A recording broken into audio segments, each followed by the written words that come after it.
다 같이 신앙 고백하시고 수요일 새벽 예배를 하나님께 올려드리도록 하겠습니다.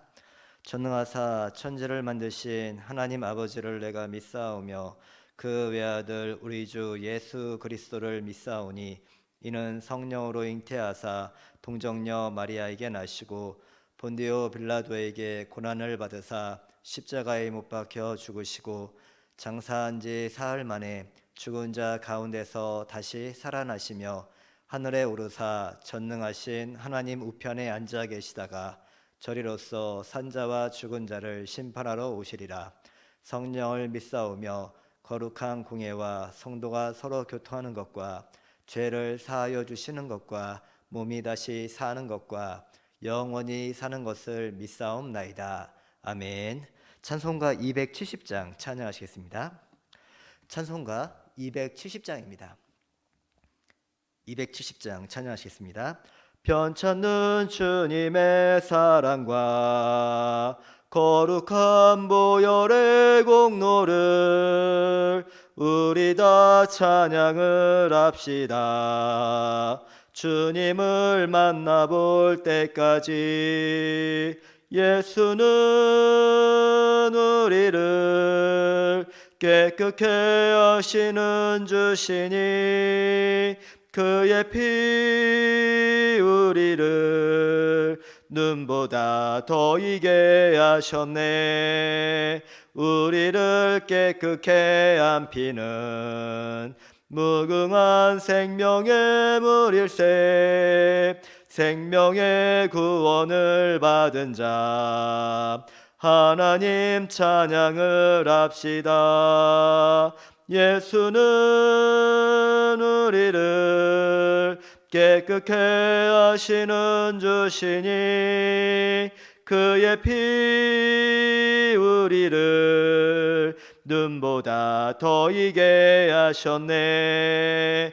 주님의 거룩한 보혈을 날마다 입으로 간증해 담대히 싸우며 나가세. 천국에 들어갈 때까지 예수는 우리를 깨끗게 하시는 주시니 그의 피 우리를 눈보다 더 이게 하셨네. 십자가 단단히 붙잡고 날마다 이기며 나가세. 머리에 면류관 쓰고서 주 앞에 찬양할 때까지 예수는 우리를 깨끗게 하시는 주시니 그의 피 우리를 눈보다 더 이게 하셨네. 아멘. 이 시간 다 같이 한 마음으로 기도하도록 하겠습니다. 오늘 기도할 것은 우리 교회를 위해 기도하도록 하겠습니다. 하나님, 우리 주는 교회가 부흥하고 성장하여 하나님의 뜻을 이루는 교회가 되게 하여 주옵소서. 모든 성도들이 하나님 중심, 말씀 중심, 교회 중심으로 신앙생활에서 날마다 있는 그 자리에서 주님의 뜻을 이루어가게 해주시고 말씀으로 훈련받고 전도에 힘을 써서 날마다 하나님의 거룩한 뜻을 감당하고 주님의 마음을 흡족하게 하는 우리 모든 성도들과 교회들이 될 수 있도록 은혜를 달라고 다 같이 합심하여 기도하시도록 하겠습니다. 사랑과 많으신 아버지 하나님 감사합니다. 이 시간 우리 주는 교회를 위해 기도하며 나아갑니다. 하나님의 은혜 가운데 우리 교회를 세워주시고 이때까지 인도하신 그 은혜를 진심으로 감사합니다. 아버지, 우리 주는 교회가 이 지역사회 가운데 귀하게 쓰임받는 교회가 되게 하여 주셔서 날마다 부흥하고 성장하여 놀라운 주님의 역사를 이루어가기를 간절히 소망하며 나아갑니다. 특별히 이 지역사회 가운데 복음의 방주의 사명을 잘 감당케 하여 주셔서 영적으로 죽어가는 사람들이 너무도 많이 있습니다. 죄와 사망 가운데 멸망으로 향하고 있는 사람들이 우리 주에 널려 있사오니 아버지, 그들에게 찾아가 생명의 복음을 증거하게 해주시고 아버지, 그들을 다 주 앞으로 인도하여서 날마다 믿는 자의 수가 더해지게 해주시고 또한 그들을 통하여서 또 다른 열매가 맺는 은혜가 있을 수 있도록 하나님께서 함께 해주셔서 또 우리 주님께 속한 모든 교우들을 위해 기도하며 나갑니다. 아버지, 모든 성도들 하나님 중심, 말씀 중심, 교회 중심으로 살게 해주시고 진짜로 이 시대 가운데 거룩한 하나님의 자녀로서 믿음으로 살아가는 내가 있기를 간절히 소망하며 나갑니다. 그러지만 이 세대 가운데 구별된 삶을 살게 해주시고 진짜 그 거룩한 삶을 통하여서 믿지 않은 많은 사람들에게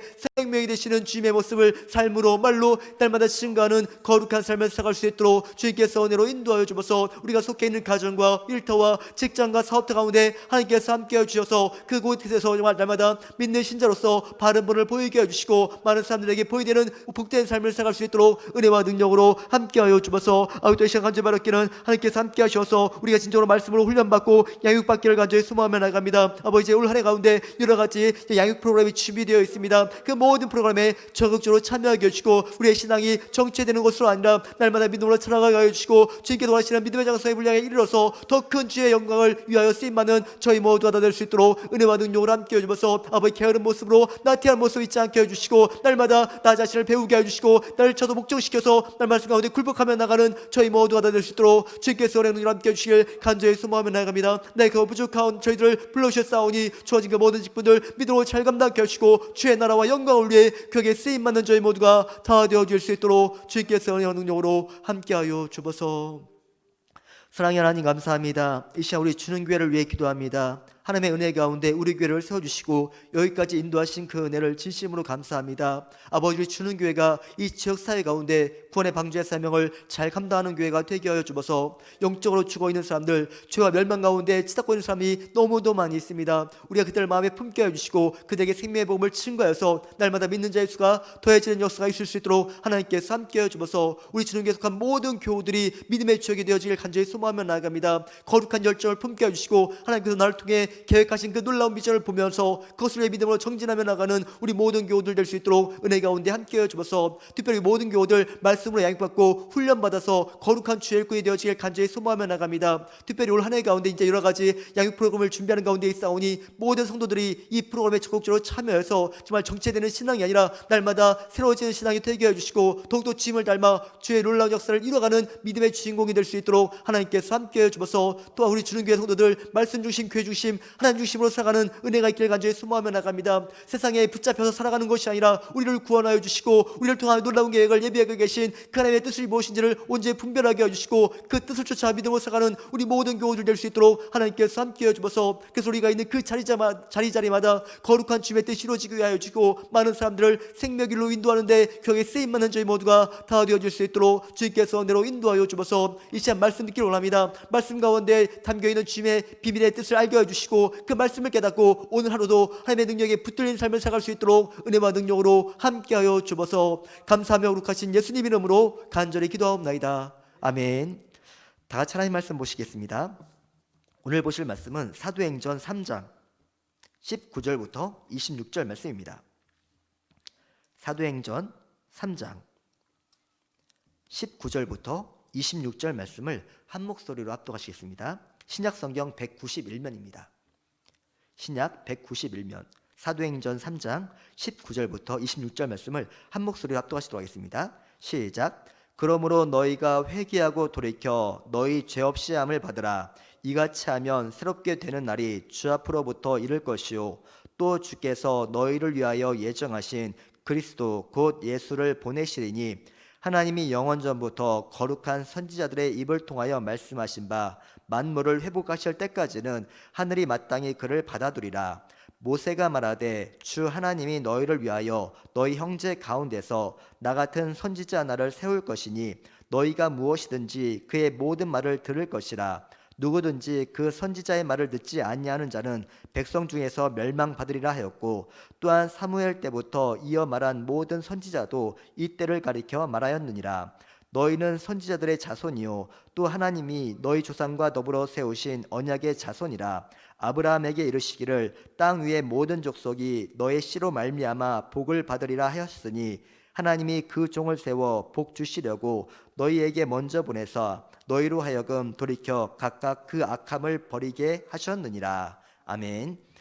오늘 본문은 40년 동안 걷지 못한 안진뱅이가 낳는 기적을 보고 솔로몬 행각에 모였던 사람들을 향해 베드로가 설교했던 마지막 부분에 해당합니다. 베드로는 모여든 사람들 향해 안진뱅이를 고친 것은 내가 아니라 예수 그리스도라는 사실을 분명하게 말씀했습니다.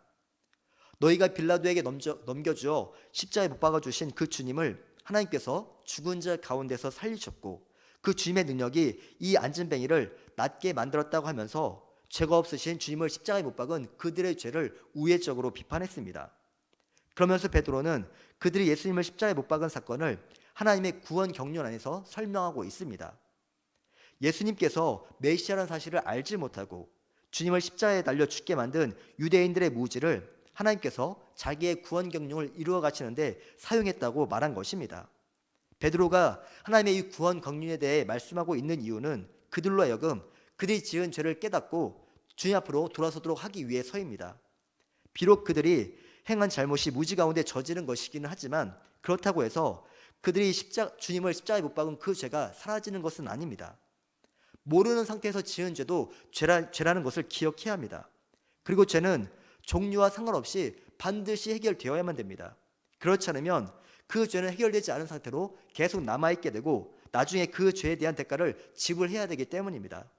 그래서 베드로는 솔로몬 행각에 모인 무리를 향해서 회개를 촉구했습니다. 19절 서두를 보게 되면 그러므로 너희가 회개하고 돌이켜 너희 죄 없이 함을 받으라고 말씀했습니다.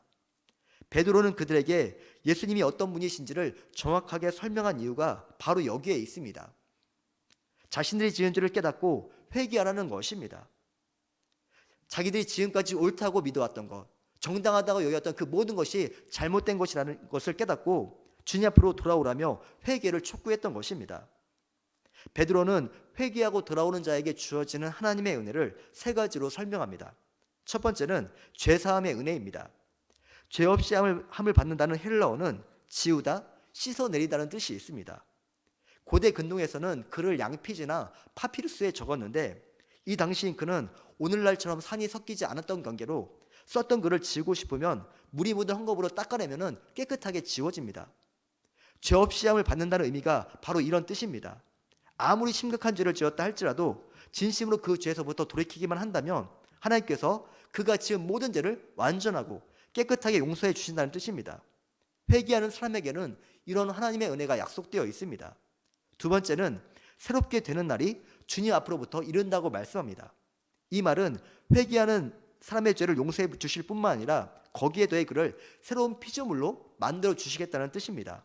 고린도후서 5장 17절을 보게 되면 그런즉 누구든지 그리스도 안에 있으면 새로운 피조물이라 이전 것은 지나갔으니 보라 새 것이 되었도다라고 말씀하고 있습니다. 죄인이 회개하고 예수님을 믿게 되면 그의 신분이 변화됩니다. 죄인에서 의인으로, 죄의 종에서 하나님의 자녀가 되는 놀라운 변화가 일어나는데 회개하는 사람에게 하나님께서 이런 은혜를 부어주시는 것입니다. 세 번째는 우리를 위해 예정하신 그리스도를 보내주신다고 말씀합니다. 죄사함의 은혜와 새롭게 되는 은혜가 이 땅 가운데 주어지는 보상이라면 세 번째 은혜는 주님께서 재림하실 때 만유가 회복되는 하나님의 나라에서 누리게 될 미래적인 보상입니다. 하늘로 올라가신 주님은 영원토록 하늘에 거하시지는 않습니다. 지금은 하나님의 보좌 우편에 앉아 계시지만 주님께서 다시 이 땅에 심판주로 영광 가운데 재림하시는 날이 있습니다. 그 날은 하나님께서 창조하신 모든 만물을 회복하는 날이라고 말씀하고 있습니다. 아담이 범죄한 이래로 지금까지 사람을 비롯한 모든 피조 세계는 하나님의 저주 아래 고통과 신음 아래 놓여 있습니다. 사도 바울은 이 상태를 로마서 9장에서 피조물이 이제까지 함께 탄식하며 함께 고통을 겪으며 하나님의 아들이 나타나는 것을 고대한다고 말한 바 있습니다. 모든 피조물들이 하나님의 진노 아래 고통받고 있지만 그 고통이 영원토록 지속되지 않고 회복되는 날이 있습니다. 그 날은 하나님의 아들이 이 땅 가운데 다시 오시게 될 재림의 날입니다. 그 날이 도래하게 되면 모든 우주 만물들이 하나도 빠짐없이 회복하게 되고 특별히 주님을 구세주로 믿고 회개한 사람들은 구원의 최종적인 완성, 즉 영화의 단계에 들어가게 됩니다. 죄와 사망의 세력에서 완전히 해방되어 부활의 몸을 입고 우리 가운데 임한 하나님의 나라에 들어가 영생복락을 누리게 되는 구원의 최종적인 완성 단계에 도달하는 것입니다. 이 세 가지가 회개하는 자에게 주어지는 하나님의 은혜입니다. 이어서 베드로는 예수님을 믿고 그분의 말씀에 순종해야 되는 이유를 모세와 아브라함에게서 찾고 있습니다. 22절과 23절 말씀을 함께 읽도록 하겠습니다. 시작.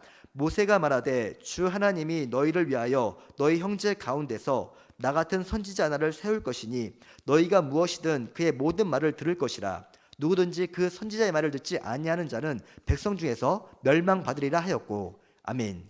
이 말씀은 신명기 18장 15절부터 19절의 인용입니다. 이스라엘 백성이 광야 40년을 마칠 때쯤이 되어오자 그들에게는 큰 걱정거리가 생겼습니다. 왜냐하면 모세가 더 이상 그들과 함께할 수 없었기 때문입니다. 과거 무리바에서 이스라엘이 물이 없다고 불평하자 하나님은 모세에게 반석을 명하여 물을 내라는 말씀을 주셨지만, 이때 모세는 그 하나님의 말씀을 듣지 않고 자기의 화를 못 이겨 반석을 2번 침으로 물을 낸 적이 있습니다. 이런 모세의 행동은 하나님의 거룩함을 나타내지 않는 행동으로 결국 이때 잘못으로 모세는 약속의 땅에 들어가지 못하고 광야에서 죽고 말았습니다.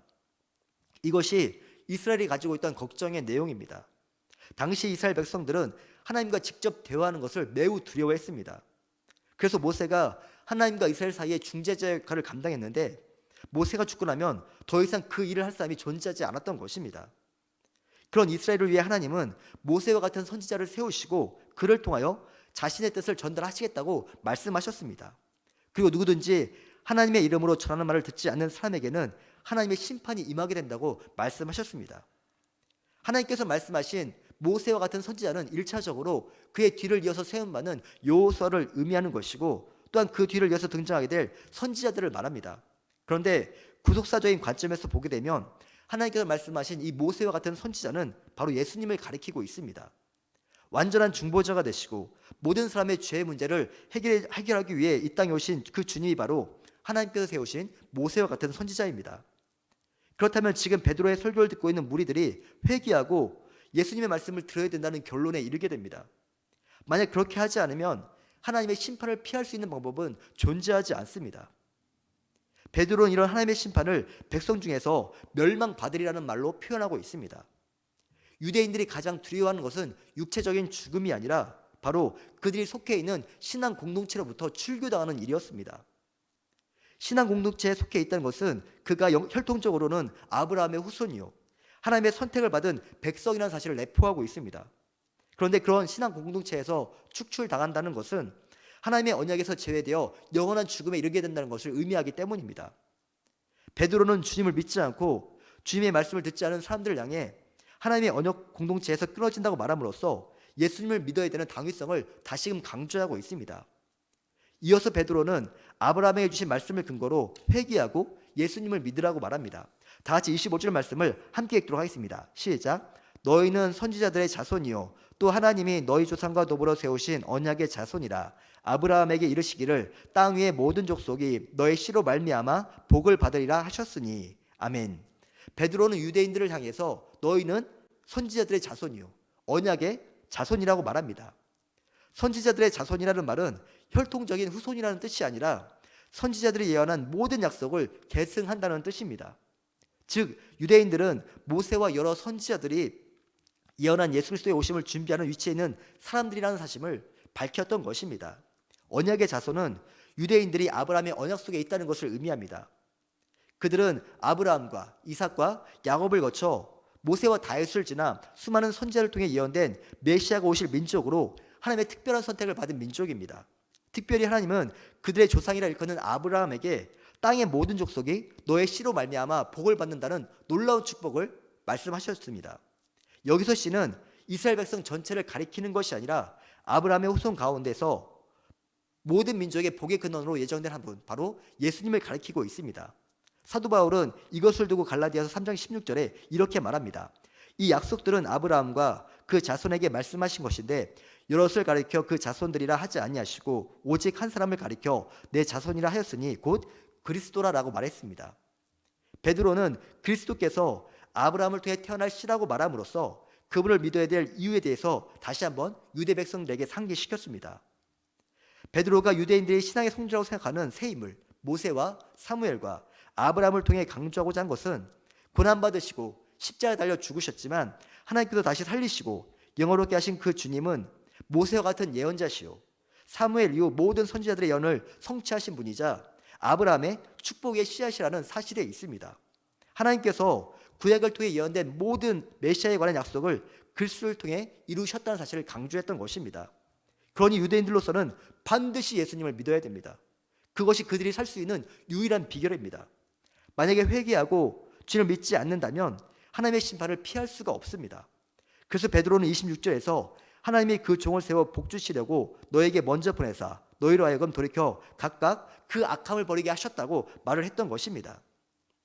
복음이 유대인들에게 먼저 주어진 것은 믿음의 선주를 가진 유대인들에게 주어진 특권 중의 특권입니다.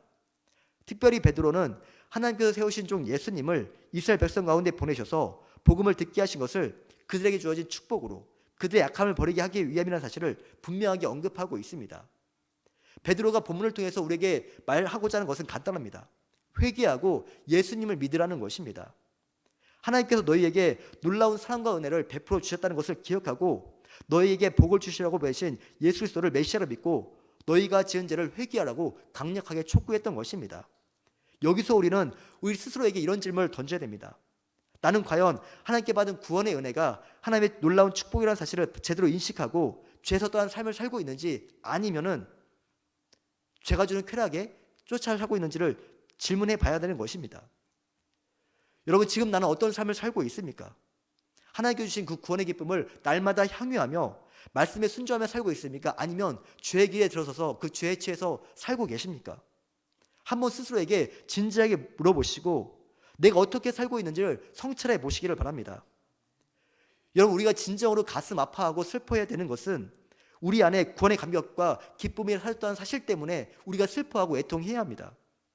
만약 내가 원하고 바라는 것을 이루지 못했다고 해서 낙심하고 좌절하고 있다면 그것은 우리 신앙에 심각한 문제가 생겼다는 사실을 기억해야 됩니다.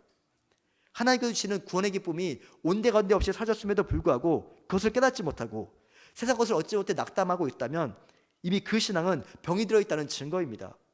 혹시라도 내 안에 구원의 기쁨이 느껴지지 않는다면 구원의 은혜를 회복해달라고 하나님께 부르짖어야 됩니다. 다윗처럼 하나님의 은혜를 처절하게 구해야 돼요.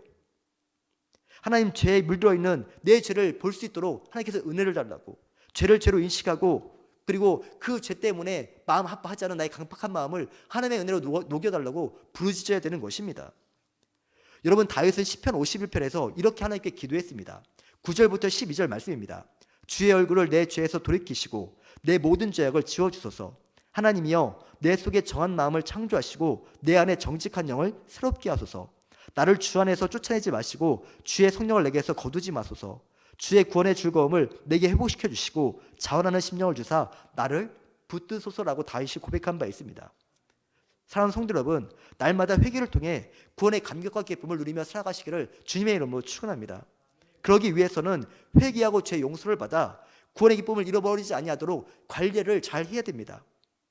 우리 안에 죄가 들어오게 되면 구원의 기쁨은 금방 사라지고 맙니다. 죄의 노예가 되어서 죄가 주는 즐거움을 쫓아가는 불행한 삶을 살아갈 수밖에 없습니다. 혹시라도 내가 죄의 쾌락을 쫓아간다고 생각되신다면 가던 길을 멈추고 주님 품으로 돌아오시기를 바랍니다. 오늘 말씀에 나오는 것처럼 회개하면 하나님께서 우리의 모든 죄를 용서해 주시겠다고 약속하셨습니다. 우리가 회개하지 않기 때문에 죄의 문제가 해결되지 않고 그대로 남아있는 것이지 우리의 죄를 해결하기 위한 그리스도의 거룩한 피는 이미 준비되어 있습니다. 회개하고 주님 앞으로 돌아가기만 하면 하나님은 우리의 모든 죄를 그리스도의 피로 깨끗하게 해주시고 다시금 우리 안에 구원의 기쁨을 회복시켜 주실 것입니다.